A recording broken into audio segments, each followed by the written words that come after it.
সরকারকে বলছি নতুন করে আইন পরিবর্তন করে 1 মাসের মধ্যে ধর্ষকদের ফাঁসি কার্যকর করতে হবে। আপনাদেরকে আরেকটা বিষয় সতর্ক করে দেই, ধর্ষকদের সর্বোচ্চ শাস্তির ব্যাপারে গোটা জাতি ঐক্যবদ্ধ আছে, ঠিক কিনা বলেন?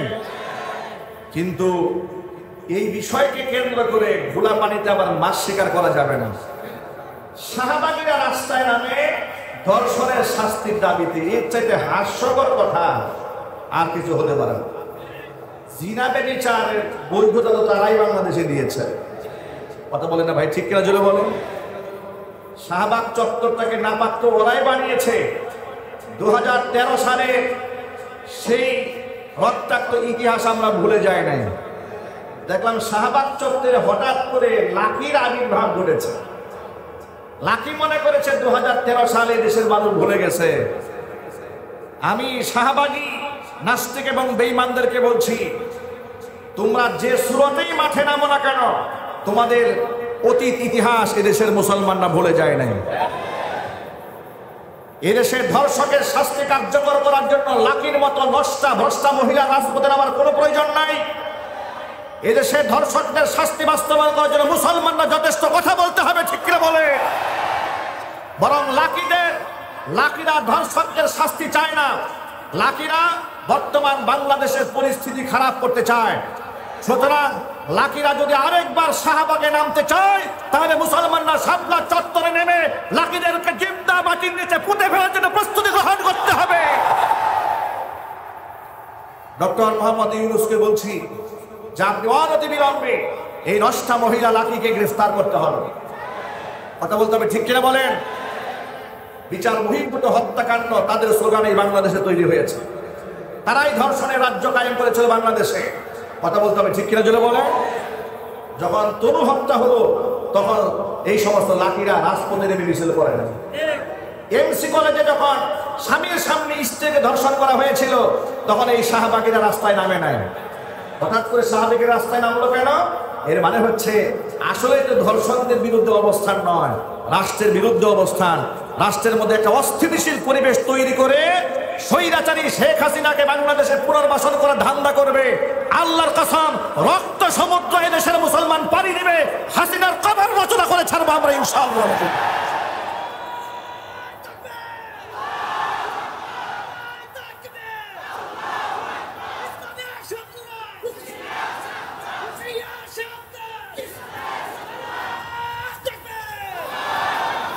আমাদের বার্তা বড় স্পষ্ট, যে কোনো অন্যায়ের বিরুদ্ধে আমরা জবান খুলবো ইনশাআল্লাহ, বলেন।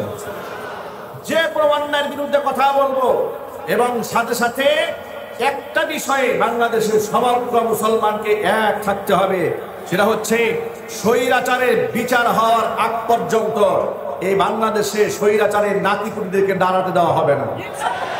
আপনার কি প্রস্তুত আছেন? কারা কারা প্রস্তুতি বা দুহাত দেখতে চাচ্ছেন? আল্লাহ তাআলা গোটা জাতিকে ঐক্যবদ্ধ থাকার তৌফিক দান করেন, জোরে বলেন আমিন। সুতরাং আমরা বর্তমান সরকারকে বলছি, অনতিবিলম্বে এই শিশু আসিয়ার ধর্ষক যারা, খুনি যারা, হত্যাকারী যারা, এই নরপশুদেরকে মৃত্যুদণ্ডের আইন কার্যকর করতে হবে, যদি বলতে হবে ইনশাআল্লাহ।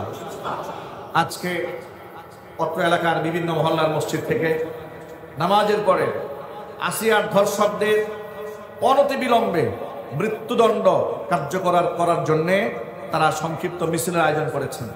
নামাজের পরে আপনারাও এই মিছিলের মধ্যে সামিল হবেন ইনশাআল্লাহ। গভর্নমেন্টকে শুধু এই মেসেজটা দিতে চায় যে ধর্ষকদের পক্ষে বাংলাদেশের কেউ নেই, কোনো আইনজীবী ধর্ষকদের পক্ষে দাঁড়াতে পারবে না, কোনো আইনজীবী দাঁড়াতে পারবে না। যদি কোনো আইনজীবী দাঁড়ায়, আমি আইনজীবী সমিতির সভাপতি সেক্রেটারিদেরকে বলবো যে আপনারা তাদের রেজিস্ট্রেশন বাতিল করে দেবেন। কারণ খুনির পক্ষে কোনো লোক দাঁড়াতে পারবে না, ধর্ষকের পক্ষে কোনো লোক দাঁড়াতে পারবে না। তাদের শাস্তি দেশে হতে হবে, তাহলে আগামী ভবিষ্যতে আমাদের মেয়েরা, আমাদের স্ত্রীরা, আমাদের সন্তানরা একটা নিরাপদ বাংলাদেশ পাবে। আর শাস্তি কার্যকর করা না হলে আমাদের সন্তানরা এক অন্ধকার ভবিষ্যতের দিকে ধাবিত হবে।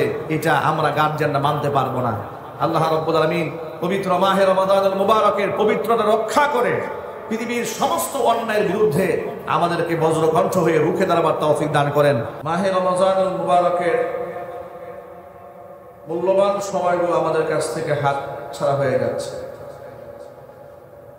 নবী করিম সাল্লাল্লাহু আলাইহি ওয়াসাল্লাম রমাদানুল মুবারকের প্রথম দিকে স্ত্রীদেরকে টেনে টেনে রাতের বেলায় জাগিয়ে রাখতেন না,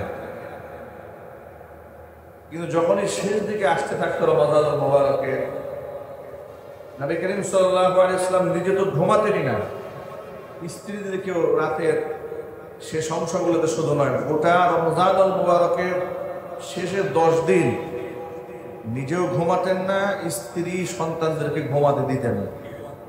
সুবহানাল্লাহ, ঘুমাতে দিতেন না, তাদেরকে জাগিয়ে রাখতেন।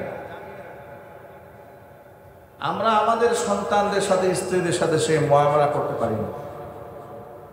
আমাদের স্ত্রী সন্তানদের জন্য আমরা দোয়াও করি না, যার দরুন আমাদের পারিবারিক অশান্তি দূর হচ্ছে না। কথা ঠিক কিনা জোরে বলেন? পারিবারিক অশান্তি এবং দ্বন্দ্ব এবং কলহ, এটা মাত্রা কি কমেছে না বেড়েছে? অনেক বেড়েছে। আমরা কোনোদিন আমাদের সন্তানদের জন্য আল্লাহর কাছে কিছু চাই না। মনে রাখবেন, নেককার সন্তান আল্লাহর কাছ থেকে চেয়ে নিতে হয়, নেককার বিবি আল্লাহর কাছ থেকে চেয়ে নিতে হয়, দোয়া করতে হয় আল্লাহর কাছে। সূরা ফুরকানের সে দোয়া আল্লাহ পাক আমাদের শিখিয়েছেন, রব্বানা হাব লানা মিন আজওয়াজিনা ওয়া যুররিয়াতিনা কুররাতা আ'য়ুন ওয়াজআলনা লিল মুত্তাকিনা ইমামা। ইয়া আল্লাহ, আমার স্ত্রী, পরিবার, পরিজন, আমার বংশধরদেরকে এমন বানাও, কুররাতা আ'য়ুন, তারা হবে আমাদের চোখের শীতলতা। সুবহানাল্লাহ বলেন। হাব লানা মিন আজওয়াজিনা ওয়া যুররিয়াতিনা কুররাতা আ'য়ুন ওয়াজআলনা লিল মুত্তাকিনা ইমামা, আমাদেরকে তুমি মুত্তাকিদের ইমাম বানাও। সুবহানাল্লাহ বলেন। ফাসিক, ফুজ্জার, পাপিষ্ঠদের ইমাম নয়, নেককার বান্দাদের লিডার বানাও আমাদের। আল্লাহর কাছে এভাবে দোয়া করতে হবে। রমজানুল মুবারকের বিশেষ আমল হচ্ছে আল্লাহর কাছে দোয়া করা, অনেক বেশি দোয়া করা। সুযোগ পেলে আল্লাহর কাছে দোয়া করবে, সুযোগ পেলে আল্লাহর কাছ থেকে চেয়ে নিতে হবে। রমজানুল মুবারক শুরু হওয়ার সাথে সাথে নবী করিম সাল্লাল্লাহু আলাইহি ওয়াসাল্লাম বলেছেন, ইয়া বাগিয়াল খায়রি আকবিল ওয়া ইয়া বাগিয়াশ শাররি আকসির, বলে আল্লাহর পক্ষ থেকে ফেরেশতারা বান্দাদেরকে ডাকতে থাকেন, হে কল্যাণের অন্বেষণকারীরা কল্যাণ করো, অকল্যাণ যারা করতে চাও তারা পিছিয়ে যাও, কারণ রমজানুল মুবারক অকল্যাণ করার মাস নয়, রমজানুল মুবারক কল্যাণের মাস। যদি বলেন সুবহানাল্লাহ। এই মাসে 1টি টাকা আল্লাহর পরে দান করলে অন্য মাসে 700 টাকা দানের সওয়াব আল্লাহ পাক আমল নামায় দান করে দেন। এই মাসে যদি কোনো ব্যক্তি একবার সুবহানাল্লাহ বলেন, অন্য মাসে 700 বার সুবহানাল্লাহ বললে যে সওয়াব হতো, আল্লাহ পাক বান্দা বান্দির আমল নামার মধ্যে সেই সওয়াব লিখে দেন। সুবহানাল্লাহ আলহামদুলিল্লাহ, ছোট্ট একটা আমল। আল্লাহর নবী বলেন, সুবহানাল্লাহি ওয়াল হামদুলিল্লাহি তামলাউ মা বাইনাস সামাই ওয়াল আরদি। শুধু একবার কোন ব্যক্তি সুবহানাল্লাহ জবান থেকে উচ্চারণ করেছে, জমিন থেকে আসমান পর্যন্ত ফাঁকা জায়গা, পুরো জায়গা আল্লাহ তাআলা ওই ব্যক্তির নামে সওয়াব দ্বারা ভরপুর করে দিয়েছে। একবার করলে সীমাহীন সওয়াবের ভাগীদার আল্লাহ পাক বান্দাদেরকে বানাচ্ছেন। সেই বান্দা রমজানুল মুবারকে নাফরমানি করে বেড়াচ্ছে, গুনাহ ব্যভিচার করে বেড়াচ্ছে, এই পরিমাণ জুলুম মানুষ রমজান মাসেও করছে, মিথ্যা কথা বলছে, ওজনে কম দিচ্ছে, খাদ্যে ভেজাল দিচ্ছে, চুরি ডাকাতি করছে, জিনা বদমাশি করছে, হত্যা করছে, খুন করছে, ধর্ষণ করছে। কথা ঠিক না ঠিক বলে? মাঝে মাঝে আমাদের কাছে, আমাদের চোখের সামনে এমন পাশবিক দৃশ্য, এমন পাশবিকতার সংবাদ আমরা শুনতে পাই, যে পাশুবকতা কোনো পশুও করে না, কোনো জানোয়ারও করে না, যে কাজ মানুষ করে। কথা ঠিক কিনা বলুন? মাগুরার 8 বছরের আসিয়ার ঘটনাটি গোটা বাংলাদেশের মানুষকে শুধুমাত্র হৃদয়ে রক্তক্ষরণ সৃষ্টি করেছে তা নয়, মানুষের বিবেক কোথায় গিয়ে ঠেকেছে, লজ্জায় মানবতাকে মাটির সাথে মিশিয়ে দিয়েছে। কথা ঠিক কিনা বলুন? রমজানুল মুবারকে মানুষ এত পশু হয় কি করে? এই ছোট্ট আসিয়া আমাদের সন্তান সমতুল্য। আমরা আজকে জুমার নামাজের হাজার হাজার মুসল্লিদেরকে নিয়ে তার জন্য আল্লাহর কাছে দোয়া করি, আল্লাহ পাক তাকে জান্নাতুল ফিরদাউসের সুউচ্চ মাকাম দান করেন। এক আসিয়া তো আলোচনায় এসেছে, কিন্তু এরকম কত আসিয়া যে গোপনে নীরবে নিবৃতে আমাদের সমাজ থেকে ঝরে যাচ্ছে। কথা ঠিক না ভাই? কত আসিয়া হারিয়ে যাচ্ছে। একদম জন্মের পর থেকেই, শিশুকাল থেকেই, সামান্যতম বুঝ হওয়ার পর থেকে শুনতে পাচ্ছি বাংলাদেশে ধর্ষণের বিরুদ্ধে রাষ্ট্রের মিছিল হয়, সংবাদ সম্মেলন হয়, মোটামুটি মাস খানিক চলে, এরপরে সব মিছিল শেষ, মিটিং শেষ, পত্র পত্রিকায় লিখুনি শেষ, মামলাও শেষ। কথা ঠিক কিনা জোরে বলেন? আজ পর্যন্ত শুনলাম না বাংলাদেশে কোন ধর্ষকের প্রাপ্য হিসাব চুকাই দেওয়া হয়েছে, এটা আমরা শুনলাম না। যে আফগানিস্তানে মিনিটে মিনিটে ধর্ষণ হতো, মিনিটে মিনিটে, সে আফগানে টর্চ লাইট দিয়েও ধর্ষণ খুঁজে পাওয়া যাচ্ছে না। কেন জানেন? কারণ তারা প্রেসক্রিপশন হিসেবে গ্রহণ করেছে আল্লাহর আইন। আজকে একটা বিষয় আমাদের খুব গৌরব লাগে কথা বলতে, দেখতে পাচ্ছি রাম এবং বামেরাও ধর্ষকের শাস্তির মৃত্যুদণ্ড চাচ্ছে। এমনকি শাহবাগীরা পর্যন্ত ধর্ষকের শাস্তির মৃত্যুদণ্ড চাচ্ছে। বিরাট ব্যাপার না এটা? আমরা যখন সারা জীবন বলে এসেছি চুরি করলে হাত কেটে দিতে হবে, মানুষ হত্যা করলে খুনের বদলায় খুন করতে হবে, তখনই কিন্তু এই সমস্ত সুশীল নামক বুদ্ধিজীবীরা তারা বলেছে মানুষকে হত্যা করা এটা মানবাধিকার লঙ্ঘন, মানুষের হাত কেটে দেওয়া মানবাধিকার লঙ্ঘন, এগুলো করা যাবে না, এগুলো অমানবিক। নাউজুবিল্লাহ বলেন। আল্লাহর কোন আইন কি অমানবিক হতে পারে? আরো চিৎকার দিয়ে বলুন। আল্লাহ তাআলা হত্যার বিনিময়ে হত্যার আইন দিয়ে কোরআনে কি বলেছেন? ওয়ালাকুম ফিল কিসাসি হায়াতুন, হত্যার বদলে হত্যার যে বিধান দিয়েছি এই বিধান কার্যকরের মধ্যে রয়েছে তোমাদের জন্য বিরাট জীবন। কথার গভীরতা বুঝতে পেরেছেন তো? হত্যার বদলে হত্যার যে কিসাস, যে বিনিময় আমি করে দিয়েছি, এই বিধানের মধ্যে রয়েছে তোমাদের জন্য জীবন রয়েছে। জীবন কি রয়েছে যদি বলেন? আর আপনি প্রশ্ন করবেন, আপনি মারতেছেন মানুষ, জীবন হইল কেমন? মানুষ তো মারা গেল। একটি মাত্র হত্যার বিনিময়ে হত্যা যদি সমাজের মধ্যে বাস্তবায়ন করে দেওয়া যায়, তাহলে অসংখ্য মানুষের হত্যা থেকে মানুষ বেঁচে যাবে। ধর্ষণের শাস্তি শাহবাগপুরে ইদানিং আন্দোলন হয় যে মৃত্যুদণ্ড করা হোক। তাহলে এবার আপনাদেরকে আমি প্রশ্ন করি, ইসলাম কি পুরাতন নাকি চিরনতুন? আল্লাহর কথা কি পুরাতন নাকি চিরনতুন? আল্লাহর আইনের উপরে পৃথিবীর কোন শ্রেষ্ঠ আইন আছে? যে বাস্তবতা উপলব্ধি করলো পৃথিবীবাসী 1500 বছর পরে, খুব ঠান্ডা মাথায় বুঝা, মানে ধর্ষকের শাস্তি মৃত্যুদণ্ড দিতে হবে, এটা মানুষ বুঝলো কবে? আর এই কথা কোরআন বলেছে 1500 বছর আগে। সুবহানাল্লাহ বলতে পারলেন না? এই কথা রাসূলের হাদিস বলেছে 1500 বছর আগে।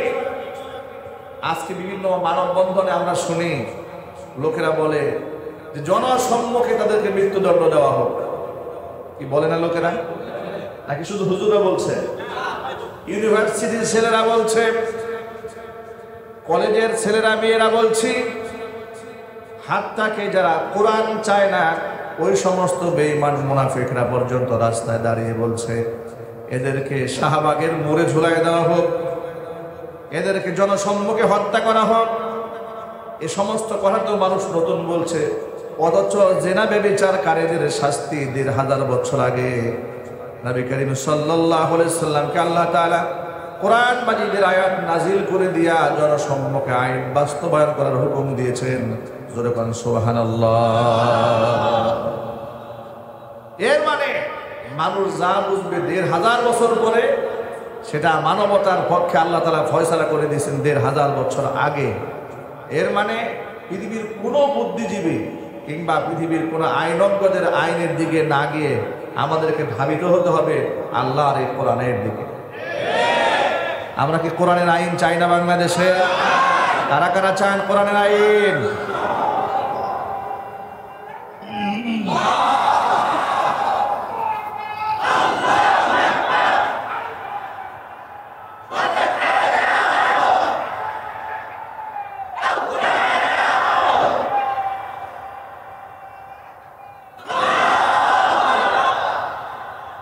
দিন যত যাচ্ছে মানুষ শরীয়তের আইনের প্রয়োজনীয়তা তত বেশি উপলব্ধি করছে। যত দিন যাচ্ছে মানুষের তৈরি আইনের প্রতি আস্থা দিন দিন হারিয়ে ফেলছে। কথা বলতে হবে ঠিক কিনা? মানুষের তৈরি আইনের নিরপরাধ মানুষেরা বছরের পর বছর জেলখানায় থাকে। কথা বলেন। মানুষের তৈরি আইনের নিরপরাধ মানুষেরা বছরের পর বছর জেলখানায় থাকে, কিন্তু আল্লাহর তৈরি আইনে মানুষ একদিনের জন্য জেলখানায় থাকবে না। জোরে বলেন সুবহানাল্লাহ। নিরপরাধ মানুষ জেলখানায় এখনো বাঁচতে না। আপনাদের কি মনে হয় নাই? অভাব নিরীহ মানুষ, অপরাধ যারা করে তারা গ্রেফতার হয় না, নিরপরাধ মানুষ গ্রেফতার হয়ে যাচ্ছে। ডেভিল হান্ট অপারেশন করা হলো বাংলাদেশে, গাজীপুরেও হয়েছে, চিরুনি অভিযান দেওয়া হয়েছে। আমার জানা মতে, আমার দেখা মতে অসংখ্য নিরীহ মানুষদেরকে প্রশাসনের লোকেরা গ্রেফতার করে নিয়ে। আমার এই বক্তব্য রেকর্ড হচ্ছে, আমি প্রশাসনের সামনে এই কথা চ্যালেঞ্জ করে বলতে পারবো। নিরীহ মানুষকে তারা গ্রেফতার করেছে। গার্মেন্টসের শ্রমিকদেরকে ঘর থেকে ঘুমন্ত মানুষদেরকে উঠাই নিয়ে মামলার আসামি বানিয়ে দেওয়া হয়েছে। এটা প্রশাসনের ব্যর্থতা।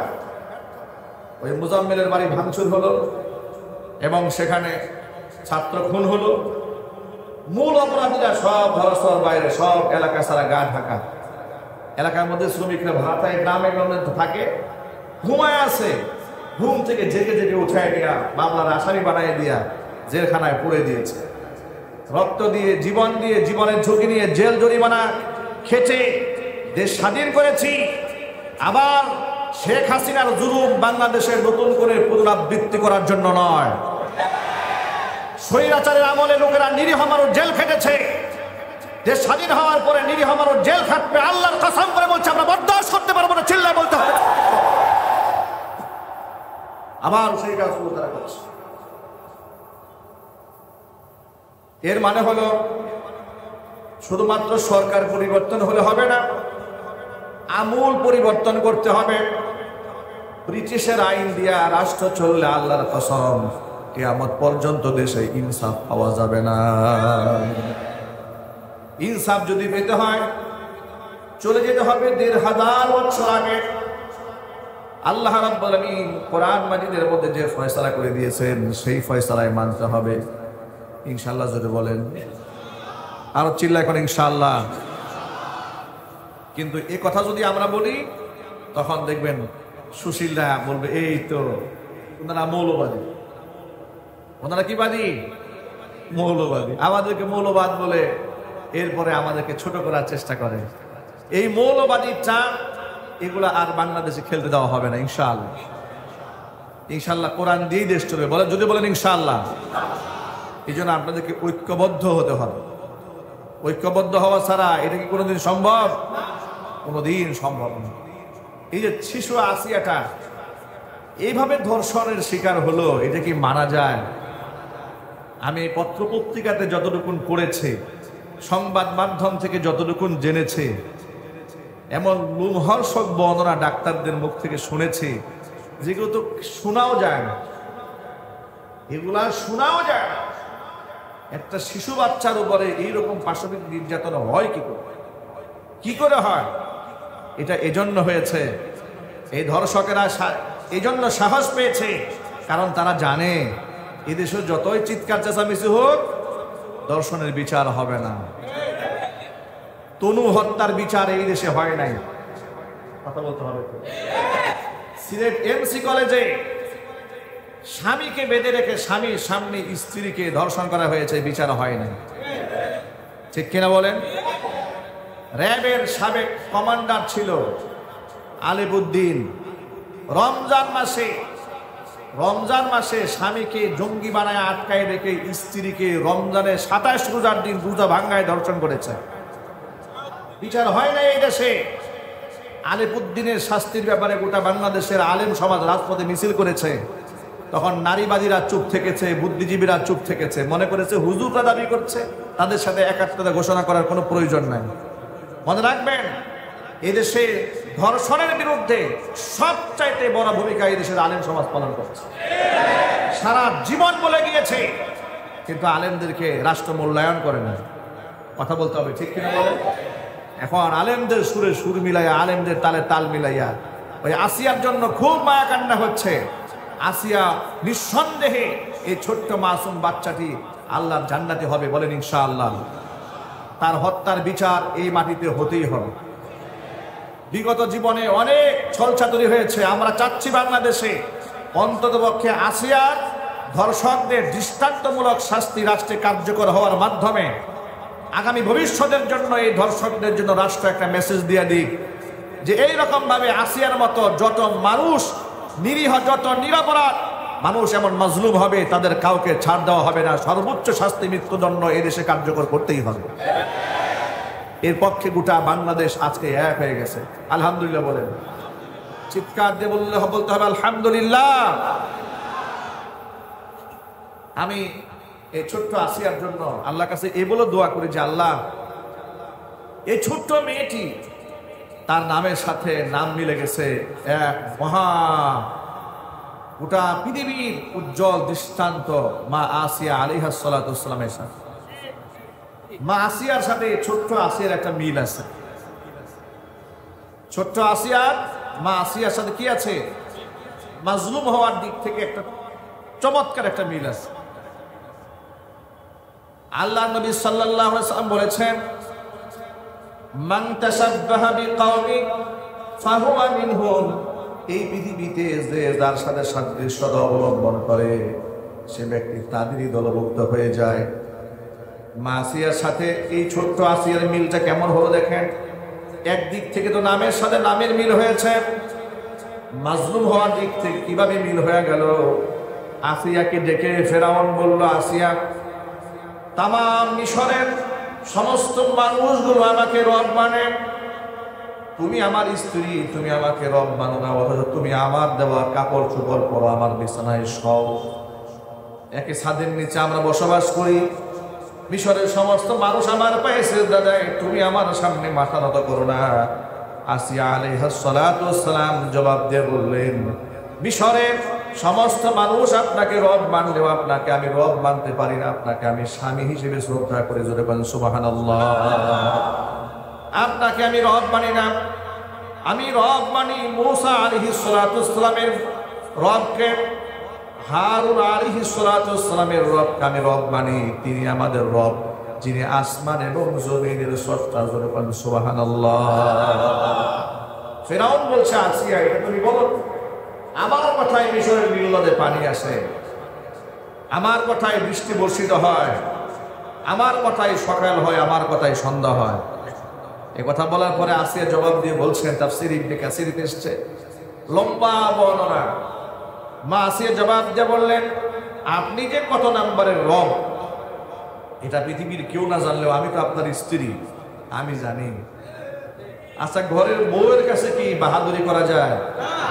স্বামীরা বাহিরে যে যত কথাই বলুক না কেন, ঘরের বউয়ের সামনে গিয়ে কিন্তু বিড়াল হয়ে যায়। কথা ঠিক কিনা জোরে বলে, চুপচাপ হয়ে। মা আসিয়া বলছেন, মিশরের মানুষগুলো আপনাকে রব মানে, কিন্তু আপনি যে আসলে কত নাম্বারের রব এটা আমি আসিয়ার চাইতে ভালো আর কেউ জানে না। আপনাকে আমি স্বামী হিসেবে মানি, কিন্তু আপনাকে আমি রব মানি না, আমি রব মানি আল্লাহ। ফেরাউন খুব রাগ হলো, গুসা হলো, রাগান্বিত। ফেরাউন আসিয়াকে ডেকে বলে, আসিয়ারে পরিণতি কি হবে চিন্তা করতে পারো? মা আসিয়া জবাব দিয়ে বললেন, পরিণতি যাই হোক না কেন সমস্ত পরিণতি মেনে নিতে রাজি আছি, কিন্তু আল্লাহর উপর ঈমান ছাড়তে রাজি নই। ফেরাউন মারতে শুরু করলো আসিয়াকে, বয়োবৃদ্ধা আসিয়া, বয়সের ভারে মুজ্জমান, চামড়াগুলো ঢিলা ঢালা হয়ে গেছে, আগের মতো সেই যৌবন গায়ে নেই, বৃদ্ধা মানুষ। টর্চার শুরু করেছে, চাবুক দিয়ে পিটাতে শুরু করেছে। মারতে মারতে ফেরাউন নিজে ক্লান্ত পরিশ্রান্ত হয়ে এবার সৈন্য সামন্তদেরকে ডেকেছে, সৈনিকেরা ঘরে আসো, আসিয়াকে টেনে হিসরা আমার ঘর থেকে বের করে নিয়ে যাও, মরু প্রান্তরে উত্তপ্ত বালুকোনার মধ্যে চিৎ করে শোয়ায় দাও, শোয়াই দিয়ে তার ডান হাতের মধ্যে পেরাক দিয়ে জমিনের মধ্যে লাগাই দাও, বাম হাতের মধ্যে পেরাক দিয়ে জমিনের মধ্যে লাগাই দাও, ডান পায়ে পেরাক দিয়ে দাও, বাম পায়ে পেরাক দিয়ে দাও। পেরাক দাবায় দেওয়ার কারণে কোরআন মাজিদে ফিরাউনের নামের সাথে আল্লাহ তাআলা বলে দিয়েছেন, ওয়া ফিরআউনা যিল আওতাদ। ওয়াতাদুন এক বচন, আওতাদুন বহু বচন। একাধিক পেরাক ফেরাউন মা আসিয়ার হাতে পায়ে দাবিয়ে দিয়েছিল, জীবন্ত মানুষের হাতে পেরাক দাবায় দিয়া জমিনের মধ্যে গেড়ে দিয়েছিল। নাউজুবিল্লাহ। আসিয়াকে পেরাক দিয়ে দাবিয়ে দেওয়া হবে। আসিয়ার নিজের সতীত্বের উপরে একটা ভরসা ছিল এবং তাওয়াক্কুল ছিল, এবং সতীত্ব নিয়ে তিনি সবসময় গর্ব করতেন। সুবহানাল্লাহ বলেন। কখনো নমনীয় হন নাই বাতিলের সামনে। এবার ফেরাউন ঘোষণা দিল, আসিয়ারে আমার কথা না মানার পরিণতি তোকে এভাবেই ভোগ করতে হবে। তাদেরকে বলা হলো, আসিয়াকে এত জোরে জোরে আঘাত করবে তোমরা, যাতে করে আসিয়ার চিৎকারের আওয়াজ আমি সিংহাসনে বসে শুনতে পাই। আসিয়ার চিৎকার আওয়াজ শুনে আমার মনের মধ্যে আসিয়ার মধ্যে তো ক্ষোভ আছে, বিদ্বেষ আছে, নিবারণ হবে। ঘৃণার সাথে বলেন নাউজুবিল্লাহ। যেহেতু মা আসিয়ার বড় সম্পদ ছিল চরিত্র, ফেরাউন ঘোষণা দিয়ে দিল, কত বড় জালেম হলে স্বামী হয়ে নিজের স্ত্রীর চরিত্রের উপরে চরিত্রকে ধ্বংস করে দেওয়ার জন্য যুবকদেরকে লেলিয়ে দিয়েছে। মা আসিয়া আলাইহিস সালাতু ওয়াস সালাম চোখের পানি ছেড়ে রবের কাছে একটা দোয়া করেছিলেন, যে দোয়াটি সূরা তাহরিমের মধ্যে আল্লাহ তাআলা বিশ্ববাসীকে জানিয়ে দিয়েছেন। মা আসিয়া তখন দোয়া করে বলেছিলেন, রব্বি বিনিলি ইনদাকা বাইতান ফিল জান্নাহ ওয়ানাজ্জিনি মিন ফিরআউনা ওয়া আমালিহি ওয়ানাজ্জিনি মিনাল কওমিজ যালিমিন। আয় আমার রব, দুনিয়াতে ফিরআউনের রাজত্বের মধ্যে থেকে ফিরআউনের এই সিংহাসনের মধ্যে জীবন যাপন করতে আমার মোটেও ভালো লাগে নাই। একমাত্র তোমার দাসত্বে আমার জীবনকে আমি ধন্য মনে করেছি। আমি আমার জীবনটাকে তোমার দাসত্বে সঁপে দিয়েছি। ওরা আমাকে টর্চার করেছে, আমি সবর করেছি। আয় আল্লাহ, ওরা যদি আমার চরিত্রের মধ্যে সে হানা দেয়, আমি আসিয়ার জন্য এর চাইতে লজ্জার আর কিছু নাই। আল্লাহ তাআলা ওরা যেন আমার চরিত্রের উপর হানা দিতে না পারে। রব্বুল আলামিন, এই দুনিয়ার জমিন থেকে তুমি আমাকে উঠায় নিয়ে যাবে, এই পৃথিবীর কোনো ঘরে তুমি আমাকে রেখো না। আল্লাহ, তুমি যেখানে আসো, তোমার কাছে, তোমার পাশে আমি আসিয়ার জন্য ছোট্ট একটা বাড়ি বানায় দাও, যে ঘরের মধ্যে তুমি আমাকে বসবাস করার সুযোগ তৈরি করে দিবে। রব্বি বিনিলি ইনদাকা বাইতান ফিল জান্নাহ, জান্নাতের ভিতরে তুমি তোমার কাছে আমার জন্য একখানা ঘর বানায় দাও। আল্লাহ রাব্বুল আলামিন বলেছেন, আসিয়া এইভাবে যখন দোয়া করেছে, রব্বি বিনিলি ইনদাকা বাইতান ফিল জান্নাহ ওয়া নাজ্জিনি মিন ফিরআউনা ওয়া আমালিহি, ফিরআউন থেকে আল্লাহ তুমি আমাকে রক্ষা করো, ওয়া আমালিহি তার দুষ্কৃত কর্ম থেকে তুমি আমাকে রেহাই দাও, ওরা আমার চরিত্র উপর হানা দিতে যাচ্ছে, ওদের এই সমস্ত কুকর্ম থেকে আল্লাহ তুমি আমাকে রক্ষা করো। ওয়ানাজ্জিনি মিনাল কওমিজ জালিমিন, জালিম সম্প্রদায়ের হাত থেকে আল্লাহ তুমি আমাকে বাঁচায়া দাও। দোয়াটি আল্লাহর কাছে এমন ভাবে কবুল হয়ে গেল যে আসিয়া চোখের পানি ছেড়ে এতক্ষণ পর্যন্ত চিৎকার মারতেছিলেন। তাফসীরে ইবনে কাসিরের বর্ণনায় পাওয়া যায়, হঠাৎ করে আকাশ পানে তাকিয়ে আসিয়া কান্না বন্ধ করে হাসা শুরু করে দিলেন। আসিয়ার এই হাস্যোজ্জ্বল চেহারা দেখে জালেমদের অন্তরের মধ্যে আরো রাগ গুসা বেড়ে দিল, নির্যাতনের মাত্রা বাড়িয়ে দিল। নির্যাতনে অতিষ্ঠ হয়ে আসিয়া বোধহয় পাগল হয়ে গেছে। আল্লাহ রাব্বুল আলামিনের পক্ষ থেকে জবাব দেওয়া হয়েছে, না, নির্যাতনে আসিয়া পাগল হয় নাই। আমি আমার জিব্রাইলকে হুকুম করেছি, জিব্রাইল যা মালাকুল মাউত আসিয়ার জান কবজ করার আগে জান্নাতের বালাখানার দৃশ্য আসিয়ার চোখের সামনে তুলে ধর। মা আসিয়া যখন জান্নাতের সেই বালাখানার দৃশ্যগুলো চোখ দিয়ে দেখতেছিলেন, দুনিয়াতে সে মাজলুম হয়েছে, রক্তাক্ত হয়েছে, ক্ষতবিক্ষত হয়েছে, তাকে রক্তাক্ত করে টুকরা টুকরা করে ফেলে দেওয়া হয়েছে। সমস্ত দুঃখ আছে মুহূর্তের জন্য ভুলে গেছে। আল্লাহ রাব্বুল আলামিন জানিয়ে দিলেন, রে শোন, আমার আসিয়া পাগল হয়ে যায় না, আমার আসিয়া পাগল হয়নি, বরং আসিয়া মনের যত দুঃখ কষ্ট যন্ত্রণা যা কিছু ছিল সব কিছু আমি ভুলাই দিয়া জান্নাতের দৃশ্য আসিয়ার চোখের সামনে তুলে ধরে আমি আসিয়ার মুখের মধ্যে তৃপ্তির হাসি ফুটিয়ে দিয়েছি। ভাইরা আমার, মুহাদ্দিসিনে কেরাম, মুফাসসিরিনে কেরাম লিখেছেন, মা আসিয়াকে যখন শহীদ করা হয়, লজ্জাস্থানের মধ্যে আঘাত করা হয়েছে, এত বেশি আঘাত করা হয়েছে যে আসিয়া ওই মুহূর্তে হাসতেছিলেন। এই ছোট্ট আসিয়ার সাথে মা আসিয়ার কত মিল। বড় আসিয়াকেও ফিরআউন লজ্জাস্থানে আঘাত করে দুনিয়া থেকে বিদায় করে দিয়েছে। আজকে মাগুরারের শিশু আসিয়াটাকেও জালেমরা লজ্জাস্থানে আঘাত করে চরমভাবে নির্মম নির্যাতন করে দুনিয়া থেকে বিদায় করে দিয়েছে।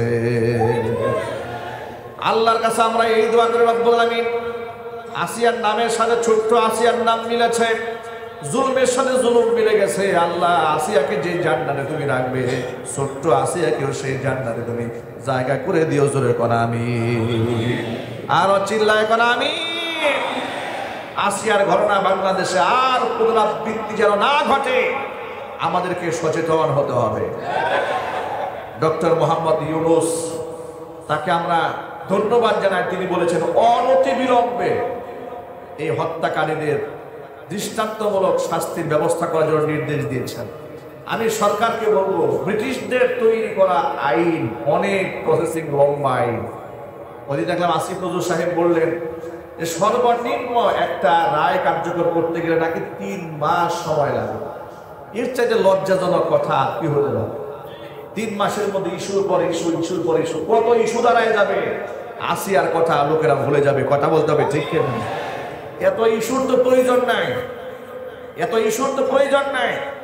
যেখানে আসামি গ্রেফতার হয়ে গেছে, যেখানে আসামি গ্রেফতার হয়েছে, এমনকি ছোট্ট মাজলুম আসিয়া কবরে চলে গেছে, আর ধর্ষকরা 3 মাস এই পৃথিবীতে আলো বাতাস গ্রহণ করবে, এটা মুসলমান বরদাস্ত করবে না। আপনি বলবে আইন নাই, আইন তো জিবরাইল বানায় নাই, এই আইন তো মানুষ তৈরি করেছে, পরিবর্তন করুন। আইন পরিবর্তন করে শাস্তি কার্যকর করা যায়, এই দৃষ্টান্ত বাংলাদেশে আছে না নাই? চিল্লা বলতে হবে, আছে না নাই? শাহবাগীদের স্লোগানে কাদের মোল্লার ফাঁসি দেওয়ার জন্য, কাদের মোল্লার অপরাধ দিকে চলা করে তার ফাঁসি হয় না, যাবজ্জীবন কারাদণ্ড হয়। যাবজ্জীবন কারাদণ্ড হওয়ার পরে ঠিক ওই মুহূর্তে কাদের মোল্লাকে যেন ফাঁসি দেওয়া হয়, এই জন্য রাজপথে একদল নষ্টা ভ্রষ্টা প্রতিটা মহিলাদেরকে স্বৈরাচারী লেলিয়ে দিয়েছিল। তাদের স্লোগানে আকাশ বাতাস ভারী হওয়ার পরে পরিকল্পিতভাবে আইন পরিবর্তন করে কাদের মোল্লাকে যেভাবে ফাঁসি দেওয়া হয়েছিল, সরকারকে বলছি নতুন করে আইন পরিবর্তন করে 1 মাসের মধ্যে ধর্ষকদের ফাঁসি কার্যকর করতে হবে।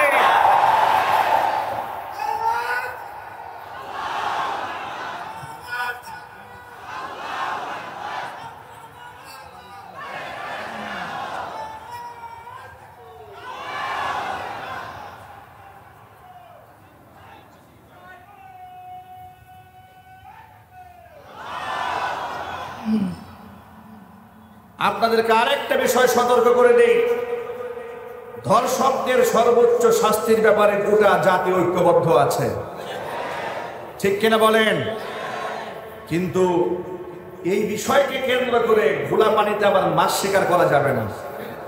শাহবাগীরা রাস্তায় নামে ধর্ষণের শাস্তির দাবিতে, এর চাইতে হাস্যকর কথা আর কিছু হতে পারে না। জিনা ব্যভিচারের বৈধতা তো তারাই বাংলাদেশে দিয়েছে, কথা বলেন না ভাই, ঠিক কিনা জোরে বলেন? শাহবাগ চত্বরটাকে নাপাক তো ওরাই বানিয়েছে। 2013 সালে সেই রক্তাক্ত ইতিহাস আমরা ভুলে যাই নাই। দেখলাম শাহবাগ চত্বরে হঠাৎ করে লাকির আবির্ভাব ঘটেছে। লাকি মনে করেছে 2013 সালে দেশের মানুষ ভুলে গেছে। আমি শাহবাগী নাস্তিক এবং বেঈমানদেরকে বলছি, তোমরা যে সুরতেই মাঠে নামো না কেন, তোমাদের অতীত ইতিহাস এদেশের মুসলমানরা ভুলে যায় নাই। এদেশের ধর্ষকের শাস্তি কার্যকর করার জন্য লাকির মতো নষ্টা ভ্রষ্টা মহিলা রাজপথে নামার কোনো প্রয়োজন নাই। এদেশের ধর্ষকদের শাস্তি বাস্তবায়ন করার জন্য মুসলমানরা যথেষ্ট কথা বলতে হবে, ঠিক করে বলে। বরং লাকিরা ধর্ষকদের শাস্তি চায় না, লাকিরা বর্তমান বাংলাদেশের পরিস্থিতি খারাপ করতে চায়। সুতরাং লাকিরা যদি আরেকবার শাহবাগে নামতে চায়, তাহলে মুসলমানরা শাপলা চত্বরে নেমে লাকিদেরকে জিন্দা মাটির নিচে পুঁতে ফেলার জন্য প্রস্তুতি গ্রহণ করতে হবে। ডক্টর মোহাম্মদ ইউনূসকে বলছি যে আপনি অনতিবিলম্বে এই নষ্টা মহিলা লাকিকে গ্রেফতার করতে হবে, কথা বলতে হবে, ঠিক কিনা বলেন? বিচার বহির্ভূত হত্যাকাণ্ড তাদের স্লোগানে বাংলাদেশে তৈরি হয়েছে। তারাই ধর্ষণের রাজ্য কায়েম করেছিল বাংলাদেশে, কথা বলতে হবে, ঠিক কিনা জোরে বলে। যখন তনু হত্যা হলো তখন এই সমস্ত লাকিরা রাজপথে নেমে মিছিল করে না। এমসি কলেজে যখন স্বামীর সামনে স্ত্রীকে ধর্ষণ করা হয়েছিল তখন এই শাহবাগীরা রাস্তায় নামে নাই। হঠাৎ করে শাহবাগীরা রাস্তায় নামলো কেন? এর মানে হচ্ছে আসলে তো ধর্ষকদের বিরুদ্ধে অবস্থান নয়, রাষ্ট্রের বিরুদ্ধে অবস্থান। রাষ্ট্রের মধ্যে একটা অস্থিতিশীল পরিবেশ তৈরি করে স্বৈরাচারী শেখ হাসিনাকে বাংলাদেশে পুনর্বাসন করার ধান্দা করবে।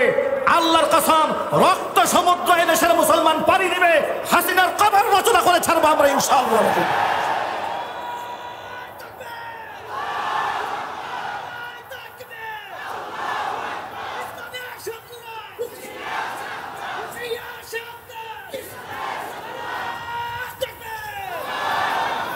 আমাদের বার্তা বড় স্পষ্ট, যে কোনো অন্যায়ের বিরুদ্ধে আমরা জবান খুলবো ইনশাআল্লাহ বলেন, যে কোনো অন্যায়ের বিরুদ্ধে কথা বলবো। এবং সাথে সাথে একটা বিষয়ে বাংলাদেশের সমগ্র মুসলমানকে এক থাকতে হবে, সেটা হচ্ছে স্বৈরাচারের বিচার হওয়ার আগ পর্যন্ত এই বাংলাদেশে স্বৈরাচারের নাতিপুতিদেরকে দাঁড়াতে দেওয়া হবে না। আপনার কি প্রস্তুত আছেন? কারা কারা প্রস্তুতি বা দোহাত দেখতে চাচ্ছে? আল্লাহ তাআলা গোটা জাতিকে ঐক্যবদ্ধ থাকার তৌফিক দান করেন, জোরে বলেন আমিন। সুতরাং আমরা বর্তমান সরকারকে বলছি, অনতিবিলম্বে এই শিশু আসিয়ার ধর্ষক যারা, খুনি যারা, হত্যাকারী যারা, এই নরপশুদেরকে মৃত্যুদণ্ডের আইন কার্যকর করতে হবে, যদি বলতে হবে ইনশাআল্লাহ। আজকে অত্র এলাকার বিভিন্ন মহল্লার মসজিদ থেকে নামাজের পরে আসিয়ার ধর্ষকদের অনতিবিলম্বে মৃত্যুদণ্ড কার্যকর করার জন্যে তারা সংক্ষিপ্ত মিছিলের আয়োজন করেছেন। নামাজের পরে আপনারাও এই মিছিলের মধ্যে সামিল হবেন ইনশাআল্লাহ। গভর্নমেন্টকে শুধু এই মেসেজটা দিতে চায় যে ধর্ষকদের পক্ষে বাংলাদেশের কেউ নেই, কোন আইনজীবী ধর্ষকদের পক্ষে দাঁড়াতে পারবে না, কোন আইনজীবী দাঁড়াতে পারবে না। যদি কোনো আইনজীবী দাঁড়ায়, আমি আইনজীবী সমিতির সভাপতি সেক্রেটারিদেরকে বলবো যে আপনারা তাদের রেজিস্ট্রেশন বাতিল করে দেবেন। কারণ খুনির পক্ষে কোনো লোক দাঁড়াতে পারবে না, ধর্ষকের পক্ষে কোনো লোক দাঁড়াতে পারবে না। তাদের শাস্তি দেশে হতে হবে, তাহলে আগামী ভবিষ্যতে আমাদের মেয়েরা, আমাদের স্ত্রীরা, আমাদের সন্তানরা একটা নিরাপদ বাংলাদেশ পাবে। আর শাস্তি কার্যকর করা না হলে আমাদের সন্তানরা এক অন্ধকার ভবিষ্যতের দিকে ধাবিত হবে। এটা আমরা গার্জিয়ানরা মানতে পারবো না। আল্লাহ রাব্বুল আলামিন পবিত্র মাহে রমাদানুল মুবারকের পবিত্রতা রক্ষা করে পৃথিবীর সমস্ত অন্যায়ের বিরুদ্ধে আমাদেরকে বজ্রকণ্ঠ হয়ে রুখে দাঁড়াবার তৌফিক দান করেন। জোরে বলুন আমিন। ওয়া আখিরু দাওয়ানা আনিল হামদুলিল্লাহি রাব্বিল আলামিন।